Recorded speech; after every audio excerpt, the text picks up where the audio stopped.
서울 성동구 장안동 21살 의경 이경재는 동료들과 함께 하늘색 베스타 승합차에 오른다.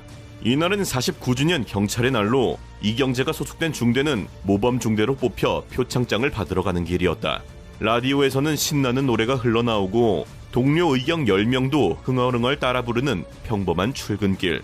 그런데 갑자기 이경재는 무언가 이상한 기운을 느끼고는 노래를 딱 멈춘다. 툭툭. 갑자기 이상한 소리가 들리는가 싶더니 돌들이 앞유리에 막 튀기 시작. 갑자기 도로가 솟구쳐 오르더니 브레이크 잡아! 잠시 뒤 간신히 정신을 차린 이경재가 주위를 둘러보는데 차 옆에는 물이 보이는 이상한 상황. 하늘을 보자 믿을 수 없는 광경이 눈에 들어왔으니 조금 전까지 건너던 다리가 흉물스럽게 찢겨 속살을 드러낸 채 하늘에 걸려 있었고 그 위에서는 사람들이 조그맣게 움직이고 있었다. 이경재가 탄 승합차는 도로와 함께 20m 아래로 꺼져버린 것이었고 이곳은 멀쩡하던 다리가 한순간에 끊어져버린 대한민국 최악의 참사 성수대교 붕괴 사고의 한복판이었다. 잘려진 다리의 크기는 가로 10m, 세로 48m의 농구장 2개 크기로 이 다리 위에서 떨어진 차량은 총 4대였는데 의경들이 탄 파란색 승합차와 검정색 승용차 2대 그리고 16번 버스였다. 의경들이 탄 파란색 승합차와 그 옆에 있던 검정색 프라이드 승용차의 상태는 비교적 멀쩡했으니 천천히 달리다가 다리와 함께 같이 떨어진 것. 덕분에 의경들을 포함해 이 차 안에 있던 사람들은 기적적으로 크게 다치지 않는다. 그리고 다리 끝쪽에 놓여진 검정색 세피아 승용차는 다리가 분리되면서 튀어나온 철근에 아슬아슬하게 걸리게 되는데 그러나 16번 버스만큼은 뒤집힌 채 떨어진다. 하필 다리가 무너지던 그 순간 버스가 끊어진 구간을 넘고 있었던 것. 버스는 그대로 반바퀴를 돌아 뒤집힌 채 20m 아래로 추락하고 만다. 동료들과 함께 승합차에서 기적적으로 깨어난 이경재는 차 밖으로 나와 버스 가까이 다가가 보는데 버스의 상태가 생각보다 너무 좋지 않았다. 피가 벌써 흥건히 나와 있었고 흘렀고 사람 위에 사람 계속 사람 위에 사람 있었고 겹겹이 됐으니까 말 그대로 아비키아이죠. 그런데 그때 살려주세요. 제발 살려주세요. 희미하게 들려오는 몇몇 사람의 목소리. 이경재와 동료들은 정신을 바짝 차리고 사람들을 꺼내기 시작하였고 물에 젖어 추위에 떨고 있는 생존자들에게 자신들의 옷을 벗어준 채 속옷 차림으로 구조를 계속한다. 그러나 그러니까 잠깐 기다려 하고 그러면 구조대가 올 거라고 또 다른 구조를 해야 될 거 아닙니까? 조금만 참으라고 얘기를 하려고 했더니 한 분 돌아가시더라고. 시간이 흐를수록 한 명씩 구조된 사람들은 이경재의 품에서 숨을 거두어 갔으니 그야말로 절망적인 상황. 그렇게 사고 발생 30분 뒤 무너진 성수대교에 드디어 구조대가 도착한다. 그러나 생각보다 상황이 너무 좋지 않았는데 그렇게 열심히 벌인 구조작업에도 불구 최종적으로 확인된 사망자는 총 32명으로 확정되었고 그중 16번 버스에서만 무려 29명이 사망한 것으로 밝혀진다. 이 중 9명은 무학여 중 무학여고의 여학생들이었는데 30명이 넘는 희생자를 낸 오늘 참사 가운데서는 특히 아침 일찍 학교로 향하던 여고생과 여중생 9명이 버스 속 등굣길에서 한꺼번에 목숨을 잃어서 나중에 수습된 한 학생의 가방 안에서는 사고 전날 밤 아빠에게 쓴 편지 한 장이 나왔는데 아빠, 제가 아팠던 만큼 아빠도 아팠던 걸 이제는 알아요. 저도 아빠를 정말로 사랑해요. 1994년 10월 20일. 그 편지의 주인은 다음날 아침 여느 때처럼 집을 나섰고 다시는 돌아오지 못한다. 그런데 여기서 진짜 충격적인 사실은 사실 이 모든 죽음이 이미 예견된 참사였다는 건데 그렇게 걱정들 했는데도 기어이 오늘 성수대교 붕괴 참사는 예고된 인재였습니다. 성수대교가 무너진 진짜 이유는 바로 부실 용접. 왼쪽에는 안쪽까지 용접재가 가득 차 있고 오른쪽은 바깥쪽만 용접된 채 가운데가 텅 비어있다. 둘 중 어느 것이 튼튼할까?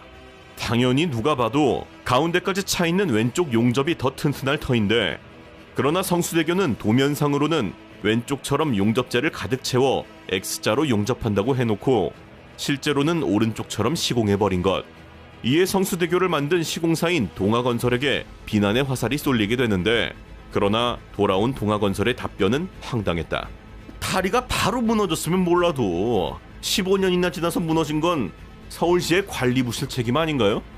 아무리 부실 공사였다고 하더라도 실제로 15년 동안은 다리가 멀쩡했기 때문에 다리를 지은 본인들 책임이 아닌 다리를 관리하는 서울시의 책임이라는 것인데, 실제로 서울시는 해마다 시설물 안전 점검을 해야 하는 의무가 있는데, 그럼 서울시가 점검을 진행할 때 성수대교에서는 문제가 발견되지 않았을까? 답은 문제가 있었는지 없었는지 모른다는 것. 그 이유는 성수대교를 아예 진단조차 하지 않았기 때문으로 지은 지 20년이 안 된 다리는 애초에 검사 대상에서 제외되는 게 당시의 규정이었기 때문. 그러나 여기서 더욱 충격적인 것은 사고 직전에 이미 여러 차례 징조가 있었던 건데, 실제로 사고 전날 서울시로 걸려온 전화 한 통, 성수대교 이음새 부분이 벌어진 것 같아요. 신고를 받은 서울시가 체크한 결과 실제로 문제가 발견되었고, 그렇게 서울시가 한 조치는 그냥 철판 한 장 더 깔기. 게다가 사고 나기 1시간 전 또 다른 제보도 있었으니, 제가 조금 전에 성수대교를 건넜는데요. 다리 중간에서 덜컹한 충격이 느껴졌어요. 즉 성수대교는 이미 이때부터 다리에 금이 가고 있었던 것이다. 이때 최소한 통제만 했어도 이런 대참사는 막을 수 있었을 터인데, 이후 검찰은 동아건설 관계자와 서울시 공무원을 모두 기소하였고, 담당 공무원과 동아건설 책임자 3명에게 과실치사죄로 1년 6개월에서 2년형을 내린다. 판례가 없던 당시로서는 나름의 중형이었다고 하는데, 수많은 사람들이 목숨을 잃은 대한민국 최악의 참사치고는 처벌이 미흡하게 느껴지는 것이 사실이다. 사건 이후 사고 재발 방지를 위해 사고 원인을 분석해서 백서로 만들게 되는데, 이 백서가 완성된 날짜는 1995년 6월 29일이었다. 그리고 1995년 6월 29일은 부실공사로 502명의 사망자를 낸 삼풍백화점이 붕괴된 날이었다. 형 백화점 건물이 순식간에 무너졌습니다. 1995년 6월 29일 서울 서초구, 대한민국에서 가장 화려했던 백화점 삼풍백화점. 당시 매출만 1,600억이 넘는 이 건물에는 이날도 수많은 사람들이 쇼핑을 즐기고 있었다. 그런데 오후 5시 57분 갑자기 건물이 순식간에 통째로 주저앉는다. 사망자 502명, 부상자 937명.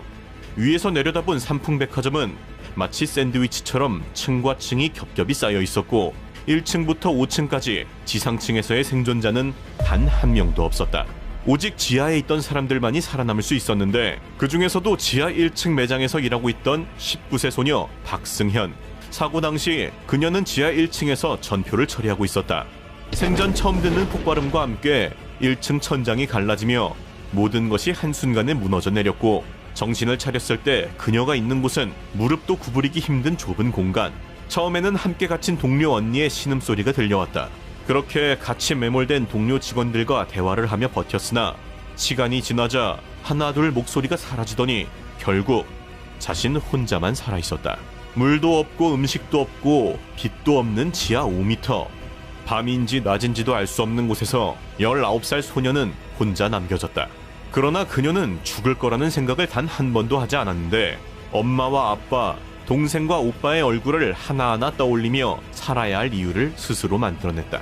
위에서 떨어지는 소방수 몇 방울, 이것이 그녀의 유일한 수분이었다. 스타킹에 물을 적셔 머리에 뿌리고 입술을 축이며 그렇게 한 방울 한 방울로 목숨을 이어갔다. 불안과 공포가 밀려올 때마다 매장에서 흥얼거리던 노래를 불러댔고, 친구들과의 추억을 하나하나 떠올리며 꿈을 꾼다. 며칠이 지났는지도 알 수 없었고, 시간이 흐르는 건지 멈춘 건지조차 모르는 상태. 하루만 더 버티자. 그 한마디를 반복하고 또 반복하며 영원 같은 시간을 반복한다. 그리고 7월 15일, 매몰 17일, 어디선가 기계 소리가 점점 가까워지기 시작하는데, 하지만 그 소리가 가까워질수록 무게에 눌려 그녀가 있던 공간이 점점 좁아지기 시작했고, 이러다 짓눌려 죽을 수도 있겠다는 생각이 들었지만 그럼에도 이를 악물고 버텨낸다. 그리고 마침내 벽이 열리고 빛이 쏟아졌다. 377시간 물 한 모금 제대로 마시지 못한 채 빛도 소리도 없는 콘크리트 지하에서 19살 소녀는 살아서 나왔다. 그러나 얼마 뒤 한국을 넘어 전 세계 역사상 최악이라 꼽히는 붕괴 사고가 발생하고 말았으니, 지하 700m의 광산, 갑자기 70만 톤의 암석이 무너져 내리더니 33명의 남자가 산채로 땅속에 묻힌다. 그러나 69일 뒤 이 남자들은 전원 살아서 나오게 되는데, 때는 2010년 칠레 산호세 구리광산. 1889년부터 채굴이 시작된 이 강산은 지하로 내려가는 갱도의 길이만 5km가 넘는 거대 미궁이었는데, 문제는 이 광산이 이미 여러 차례 사고가 터진 위험지역이라는 것. 2003년부터 2010년까지 크고 작은 사고로 이미 3명이 사망, 이미 한 차례 폐쇄되기까지 한 상황이었는데, 그러나 광산 소유주는 돈을 벌기 위해 계속해서 이곳을 운영하였고 2010년 8월 5일 결국 역대 최악의 사건이 터지고 만다. 산이 통째로 무너지는 소리와 함께 70만 톤의 암석이 광산을 덮쳤고 출입구는 완전히 막혀버린다. 그렇게 안에 있던 총 33명의 사람들은 완전히 갇혀버렸고 지상에서는 이들의 생존 확률을 2% 미만으로 측정한다.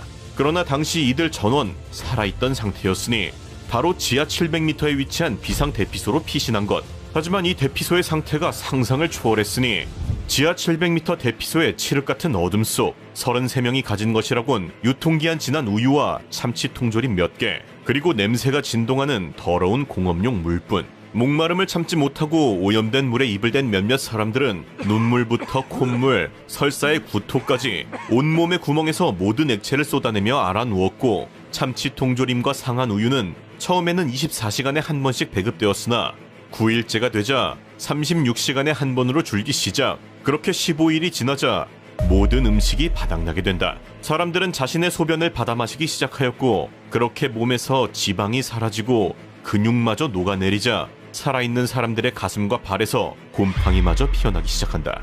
결국 33명의 남자들은 죽음을 준비하기 시작하는데, 그러나 그때 먼저 죽는 사람은 나머지 사람들의 식사가 되고 말 거야.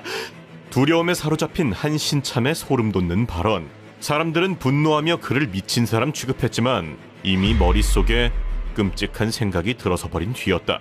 그러나 이때 이 지옥에서 33명을 하나로 묶어준 사람이 등장하였으니 바로 작업반장 루이스 우르스와. 그는 공포에 빠진 33명을 하나로 모아 규칙을 세운다. 1. 음식은 공평하게. 2. 모든 것은 다수결로. 3. 이기적인 놈은 용서 없음. 규칙을 어기는 자에게는 엄하게 대했고 파벌이 생기려 하면 직접 나서서 중재하였으니 그야말로 지하의 대통령이었다. 그렇게 지하의 대통령을 중심으로 죽음의 문턱에서 간신히 버틴 지 17일째. 지하 700m 고립된 갱도 안 어디선가 갑자기 드릴 소리가 들려오기 시작하더니 벽을 뚫고 드릴이 나타난다. 광부들은 다급히 드릴 끝에 한 장의 쪽지를 매달아 지상으로 올렸고, 쪽지가 세상에 공개되는 순간 칠레 전체가 눈물바다가 된다. 당시 이 소식은 전 세계 뉴스 헤드라인을 장식하게 되는데, 광산에 갇힌 33명을 구해내기 위해서는 최소 70cm의 크기의 구조 터널을 지하 700m까지 뚫어야 했다. 칠레 대통령은 모든 방법을 동원해 그들을 구해낼 것을 명령하였으나 이것을 뚫을 때쯤이면 이미 모두 죽을 것이라 판단한 몇몇 사람들은 구조를 반대한다. 그러나 살아있는 사람을 못 구한다면 시신이라도 찾아내야 한다. 대통령의 단호한 명령에 결국 본격적인 구조 작업이 시작되었고 무려 40일의 대공사가 시작된다. 그리고 먼저 직경 8cm의 작은 구멍을 빠르게 뚫어놓고 팔로 말아 불리는 보급 캡슐을 내려보내기 시작했으니 여기에는 물과 음식, 비타민과 가족의 편지까지 담겨 있었고 이 작은 구멍 하나가 33명의 생명줄이 된다. 매몰 24일째 가족들과의 짧은 첫 화상통화가 이루어졌고 희망을 얻은 남자들은 지하 700m 안에서 매일같이 걷기 운동을 하며 체력을 유지한다. 매몰 65일째 드디어 구조 캡슐 페닉스가 현장에 도착한다. 겨우 한 사람이 들어갈 수 있는 이 좁은 캡슐이 700m 아래까지 내려갔다 올라오는 데 걸리는 시간은 약 16분. 33명이 전부 올라오려면 단순 계산으로도 9시간 가까이 걸리는데 문제는 캡슐이 좁은 구멍을 오르내리는 동안 암석이 조금씩 흔들리며 재붕괴 위험이 생긴다는 것. 실제로 첫 번째 캡슐이 내려가는 과정에서 벽면과 캡슐이 심하게 부딪혔고 구조대원들은 숨을 죽이게 된다. 언제 또다시 갱도가 무너질지 아무도 모르는 상황. 여기서 작업반장 우르스와가 또 한 번 결단을 내렸으니 나는 마지막에 나가겠다. 언제 다시 무너질지 모르는 상황에서 자신이 마지막 구조 대상자가 되겠다고 자청한 것. 그렇게 매몰 69일째인 2010년 10월 12일 첫 번째 광부 플로렌시오 아발로스가 캡슐에 탑승. 16분 뒤 지상의 모습을 드러낸다. 그렇게 1명, 2명, 3명 22시간에 걸쳐 32명이 올라왔고 마지막으로 캡슐에 탑승한 사람은 약속대로 작업반장 우르수아가 캡슐에서 나오자 대통령이 직접 달려가 껴안았고, 그렇게 10월 13일 밤 9시 55분 33명 전원 구조 완료된다. 매몰 69일, 구조 22시간, 사망자 0명. 전 세계 10억 명이 생중계로 지켜본 이 기적은 칠레 역사상 가장 위대한 순간으로 기록되게 된다. 그러나 이러한 최악의 매몰 사건이 발생한 곳은 칠레뿐만이 아니었으니 2022년 10월 26일 경북 봉화군. 일제강점기 시절부터 채굴이 시작된 이 아연 광산에는 이날도 7명의 광부가 작업을 하고 있었는데, 그런데 갑자기 900톤에 달하는 진흙토사가 수직 갱도 위에서 아래로 쏟아져 내린다. 7명 중 2명은 이상 징후를 느껴 미리 빠져나왔고, 3명은 업체가 자체 구조했으나 나머지 2명, 62세 작업조장 박씨와 56세 보조작업자 박씨, 두 사람은 지하 190m 깊이에서 완전히 갇혀버리고 만다. 그런데 여기서 소름 돋는 사실 하나. 이 광산업체가 사고 발생 후 무려 14시간이 지나서야 119에 신고를 했다는 것. 14시간이면 사람이 죽고도 남을 시간인데 업체는 자체적으로 해결하려다 시간만 날려버린 것이고, 가족들은 이 사실을 알고 분노를 터뜨린다. 그렇게 본격적인 구조작업이 시작되었으나 갇힌 사람들이 있는 곳까지 가는 길은 사용하지 않은 폐갱도를 통해 접근해야 했고, 그 길은 수십 년간 방치되어 암석으로 완전히 막혀 있었다. 시축이 9대 투입에 군 시추대대까지 파견. 구멍을 뚫고 또 뚫었지만 첫 번째 시추기가 지하 185m까지 내려갔을 때 갇힌 사람들이 있는 지점과 접촉조차 하지 못했고, 구조는 처음부터 난항이었다. 그렇게 하루, 이틀, 사흘이 지나가는 상황. 생존 여부조차 확인이 안 됐다. 그렇다면 이 두 남자는 어떻게 버티고 있었을까? 지하 190m 칠흑 같은 어둠 속에서 두 남자가 가진 것이라곤 커피 믹스 몇 봉지. 그게 전부였다. 커피 믹스를 밥처럼 아껴 먹으며 버텼고, 그마저 떨어지자 천장에서 떨어지는 지하수를 받아 마셨다. 그리고 주변에서 찾은 비닐과 마른 나무로 천막을 치고 모닥불을 피워 체온을 유지하며 서로의 등을 두드리며 버티자는 말을 반복하고 또 반복했다. 그렇게 매몰 9일째, 구조대가 뚫은 직경 76mm의 작은 구멍. 이 구멍으로 내시경을 넣어 갱도 안을 확인했더니 충분한 공간이 있었고 바닥에는 물이 흐르고 있었다. 생존 가능성이 아직 남아있다고 판단한 구조대는 그 작은 구멍으로 다급히 외친다. 박 선생님! 우리는 구조대입니다! 불빛이 보이면 돌로 관을 두드려주세요! 간절한 외침이 76mm 작은 관을 타고 지하 170m까지 내려갔으나 응답은 돌아오지 않았다. 하지만 구조대는 포기하지 않았고 그 작은 구멍으로 미음과 포도당, 진통제와 해열제, 그리고 보온 덮개까지 혹시라도 살아있을 두 사람에게 내려보냈다. 그리고 다시 시간은 흘러 매몰 10일째 221시간 경과. 결국 마지막 30m 암석 구간이 뚫리며 갱도가 열렸고 마침내 두 남자는 두 발로 걸어서 나온다. 칠레 지하 700m에서 69일을 버틴 33명, 봉화 지하 190m에서 10일을 버틴 2명, 삼풍 지하 5m에서 17일을 버틴 19살 소녀. 이들이 살아남을 수 있었던 건 단순 기적이 아니라 어떤 상황에서도 포기하지 않았기 때문인데, 그러나 이러한 인간의 의지에도 불구하고 모든 상황에서 이러한 기적이 일어나는 것이 허락되는 것은 아니었으니 2012년 11월 17일 멕시코 남부 해안마을 코스타 아술. 35세의 어부 호세 살바도르 알바렌가는 평소처럼 배를 준비하고 있었다. 오늘의 목표는 30시간 안에 상어나 청새치를 잡는 것으로 가난한 어부에게는 일주일 동안의 생계가 달린 일이었다. 그런데 여기서 문제가 하나 생기고 말았으니 바로 늘 함께 나가던 그의 파트너가 갑자기 빠지게 된 것. 그렇게 급하게 대타로 구한 사람은 23살의 청년 에세키엘 코르도바. 둘은 초면으로 대화는커녕 이름조차 모르는 상태였다. 게다가 하필 해당 일에는 폭풍 경고가 있기도 하였지만 어차피 대타에 폭풍 따위는 늘 있던 일이라 대수롭지 않게 여기고 그렇게 하루치 식량만 싣고 출항하게 된다. 그렇게 시작된 항해. 그러나 걱정과는 다르게 날씨는 화창했고 두 사람은 출발 몇 시간 만에 무려 물고기 500kg을 잡으며 모든 것이 순조롭게 흘러갔다. 그러나 갑자기 폭풍이 들이닥치기 시작한다. 그리고 이 폭풍은 무려 5일 동안이나 계속되게 된다. 쉴 새 없이 몰아치는 파도에 선원 코르도바가 튕겨져 나갔고 선장 알바렌가는 간신히 그의 머리채를 잡아 끌어올렸다. 배가 뒤집힐 듯한 일촉즉발의 상황. 결국 알바랭가는 힘들게 잡은 500kg의 물고기를 전부 바다에 버린다. 그렇게 간신히 배의 균형을 맞춘 뒤 무전기로 구조 요청을 보내려고 하는 순간 배터리가 나갔다. 모터도 통신도 GPS까지 전부 망가진 상태. 한편 육지에서는 5일간 연락이 두절된 둘을 찾기 위해 수색대가 출발하였지만 이틀 동안 계속된 수색 작업에도 이들을 발견하지 못하자 결국 작업을 포기하고 만다. 그리고 이때 알바랭가의 배는 이미 해안에서 450km 떨어져 있었다. 그리고 진짜 지옥은 이제부터 시작이었으니 폭풍이 그치고 파도가 고요해진 바다. 표류된 두 사람은 주위를 둘러봤으나 육지는 어디에도 보이지 않았고 먹을 것은커녕 마실 물조차 남아있지 않았다. 그렇게 시작된 첫 번째 시련, 갈증. 사방이 물이지만 마실 물은 한 방울도 없는 아이러니한 상황. 알바랭가는 혀가 부어올라서 말조차 할 수 없었고 결국 자기 소변을 받아 마시며 버틴다.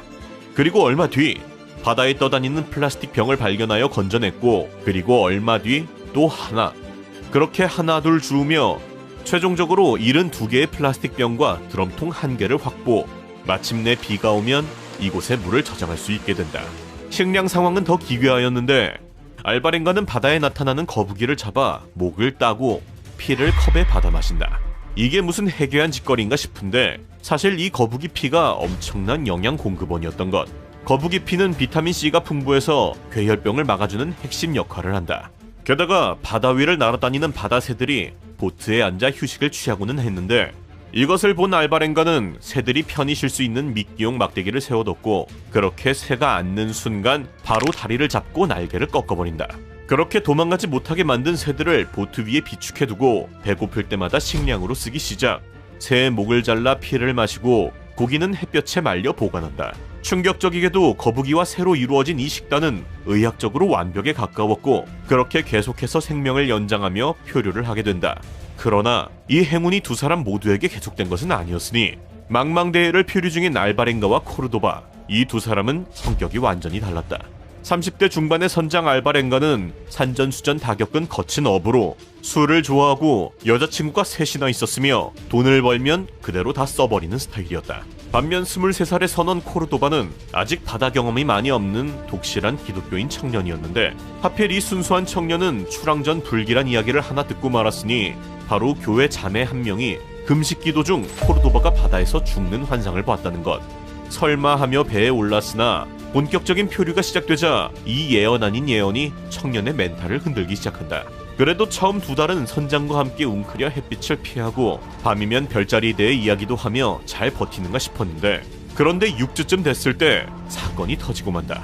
여느 때처럼 알바랭가가 잡은 새를 손질해서 나눠줬는데 이를 먹던 코르도바가 갑자기 구역질을 시작.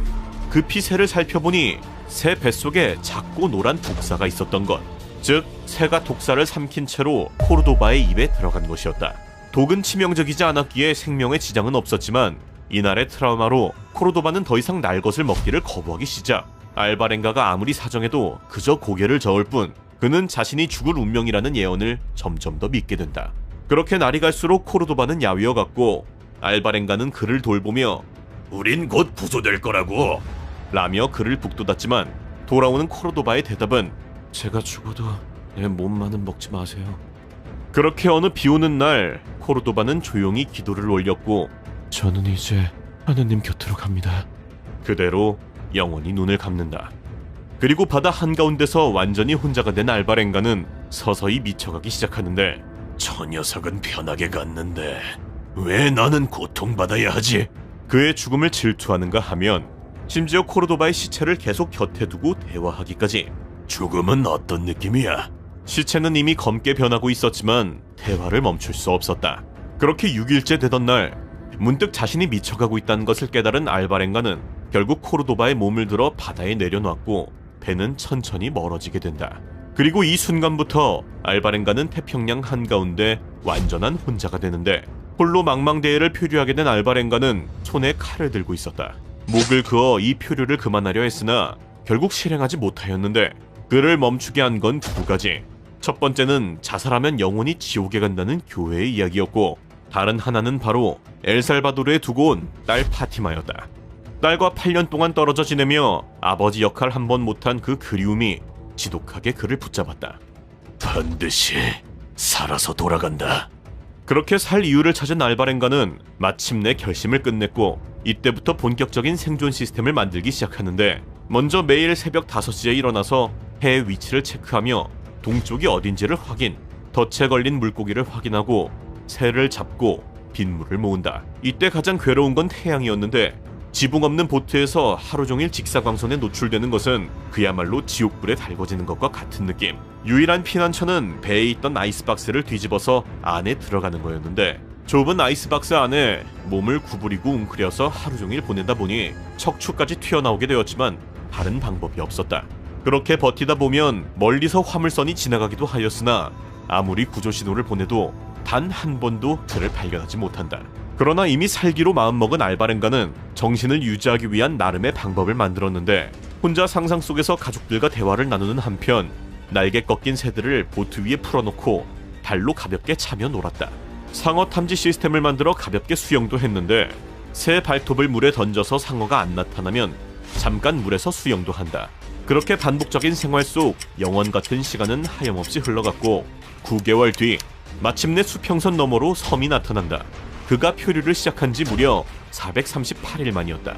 그렇게 병원으로 이송된 그의 몸 상태는 놀랍도록 양호했고 겨우 11일 남짓 치료 끝에 퇴원, 엘살바도르로 가서 딸과 재회하게 된다. 그렇게 모든 것이 해피엔딩으로 끝나는가 싶었던 이 이야기. 그러나 진짜 문제는 이때부터 시작되었으니 438일간 바다를 홀로 표류하고 살아남은 알바렌가. 그러나 세상은 그를 영웅으로 보지 않았다. 알바렌가의 이야기가 전 세계에 퍼지자 첫 번째로 그가 받은 누명은 사기꾼. 어찌 보면 상식적으로 불가능한 이야기에 돌아오는 당연한 반응이었는데, 하지만 하와이 대학교 해양학 연구팀과 듀크 대학교 의학 전문가까지 붙어서 분석한 결과 그의 이야기가 모두 실제로 가능함이 입증되었고, 심지어 동원된 거짓말 탐지기까지 통과하게 된다. 그러나 여기서 더욱 충격적인 일이 벌어졌으니 바로 코르도바의 유가족이 알바렌가를 상대로 100만 달러, 즉 14억 원의 소송을 걸은 것인데, 혐의는 바로 식인. 알바렌가가 자신 아들의 시신을 먹어서 살아남았다는 주장이었다. 이에 알바렌가는 단호하게 부인하였는데, 코르도바는 죽기 전에 자신의 몸을 먹지 말라고 부탁했고 저는 그 약속을 지켰습니다. 현실적으로도 의학적으로도 법적으로도 그 어떤 증거도 나오지 않았지만, 그럼에도 불구 이 자극적인 키워드는 10년이 넘도록 그를 계속 따라다니고 있다. 438일을 버텨서 살아 돌아왔지만 식인종이라 불리는 남자.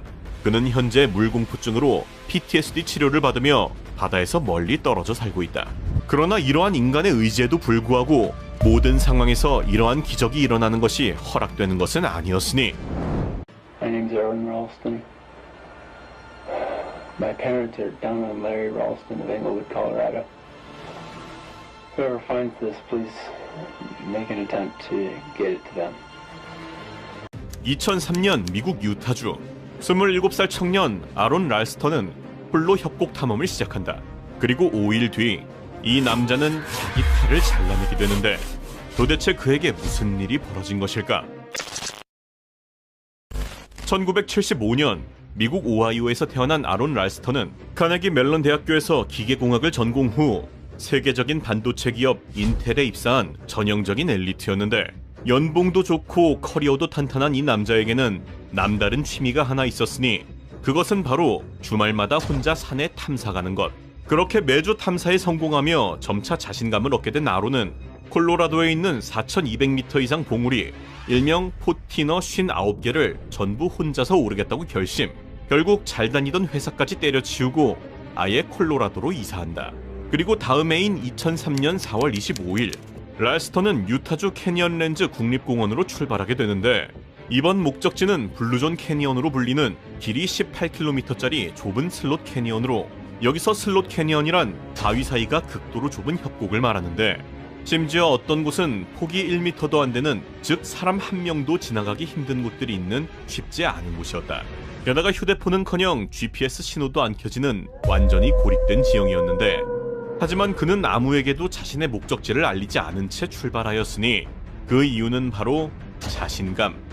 그는 이미 수십 번을 협곡 탐사에 성공한 경험자였고, 이 경험은 자만을, 그리고 자만은 결국 무시하게 만든다. 4월 26일 토요일 자전거를 24km 타고 협곡 입구에 도착한 뒤 걸어서 안으로 들어간다. 그는 베테랑 탐험가답게 능숙하게 탐험을 이어갔고 중간에 길을 잃은 여성 등산객 2명을 만나 방향을 알려주고 지하 풀장도 보여주며 함께 어울린다. 얼마간 함께 시간을 보낸 뒤 이들은 작별하게 되는데 이 두 사람이 랄스턴을 마지막으로 본 사람이 된다. 오후 2시 45분 랄스턴은 좁은 슬로 캐니언을 내려가는 중이었다. 조심스럽게 바위 하나에 매달려서 아래로 내려가려는데 갑자기 바위가 빠지며 떨어지게 되었고 그의 팔은 바위에 완전히 깔려버리게 된다. 바위의 무게는 360kg. 랄스턴은 고통 속에 온 힘을 다해 바위를 밀어보았으나 단 1mm도 움직이지 않았고 10분 뒤 랄스턴은 자신은 평생 이 바위는 들어올릴 수 없다는 사실을 깨닫는다.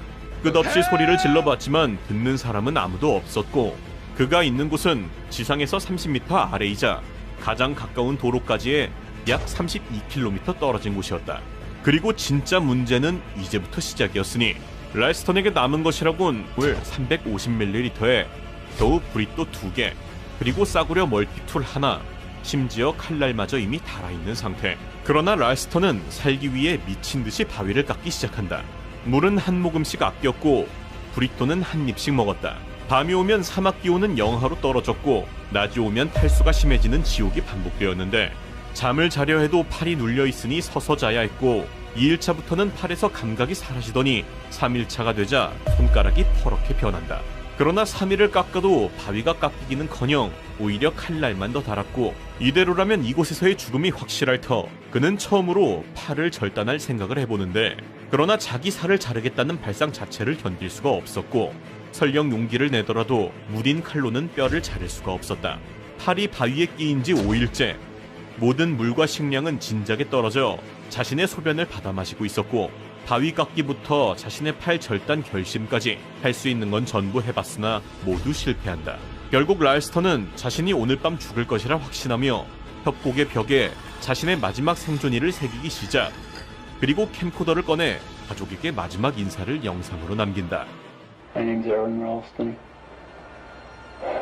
My parents are down on Larry Ralston of Englewood, Colorado. Whoever finds this, please make an attempt to get it to them. 고립 5일째 밤, 체온이 떨어지고 의식이 흐려지며 바위에 기댄 채 눈을 감은 랄스턴. 그리고 그때 뭔가 보이기 시작하였으니 바로 햇살이 들어오는 거실. 그 안에는 작은 남자아이가 뛰어다니고 있었고 그 아이를 안아올리는 남자가 하나 있었는데 그 남자의 오른팔이 없었다. 바로 자기 자신이었다. 즉 미래의 자신이 팔이 없는 채로 행복하게 아들과 놀고 있는 모습이었는데 탈수와 저체온이 만든 뇌의 착각이라는 걸 알고 있었으나 죽음을 받아들였던 이 남자에게 처음으로 살아야 할 이유가 생겼다. 벌을 잃더라도 저 아이를 만나야 한다. 그리고 저 아이를 만나려면 여기서 나가야 한다. 그렇게 6일째 아침 눈을 떴을 때 팔에서 썩는 냄새가 났다. 5일 동안 피 한 방울 안 통한 오른팔이 죽어가고 있었던 것. 그리고 그 냄새가 뼈를 잘라낼 방법을 알려주게 되었으니 혈액순환이 끊겨 완전히 부패하기 시작한 오른팔. 피부색이 변하고 손가락은 감각이 완전히 사라진 상태. 그러나 오히려 그게 더욱 결심을 쉽게 만들어 주었으니 어차피 죽은 팔이다. 이걸 떼어내면 살 수 있다. 칼로 뼈를 자를 필요가 없다. 비틀면 떼어진다. 랄스턴은 지체 없이 바위 아래쪽을 잡고 몸을 아래로 눌렀다. 그리고 그렇게 뼈를 해결한다. 다음은 살과 힘줄 차례. 팔을 묶어 혈류를 차단한 뒤 5cm짜리 무딘 칼을 꺼냈고 그대로 살과 근육을 잘라낸다. 그런데 문제는 힘줄. 힘줄은 칼로 잘 잘리지 않았는데 결국 랄스턴은 멀티툴의 펜치를 꺼내 힘줄을 하나씩 끊는다. 그렇게 무려 1시간 동안 마취도 소독도 없이 혼자 절단에 성공한다. 그렇게 127시간 만에 기적적으로 몸을 빼낸 랄스턴은 한 손으로 무려 13km를 빠져나왔고 지나가던 네덜란드 가족에 의해 발견되어 목숨을 건지게 된다. 구조된 랄스턴은 병원으로 이송되어 의수를 달았고 그 뒤 결국 다시 등반을 시작. 인류 최초 팔이 없는 상태로 콜로라도 포티노 59개를 전부 단독 겨울 등정에 성공하게 된다. 후에 이 이야기는 자서전과 함께 영화화되게 되었고 인간의 호기심과 자만심이 얼마나 무모한지와 함께 인간이 얼마나 강해질 수 있는지를 동시에 보여주는 사건으로 기록되게 된다.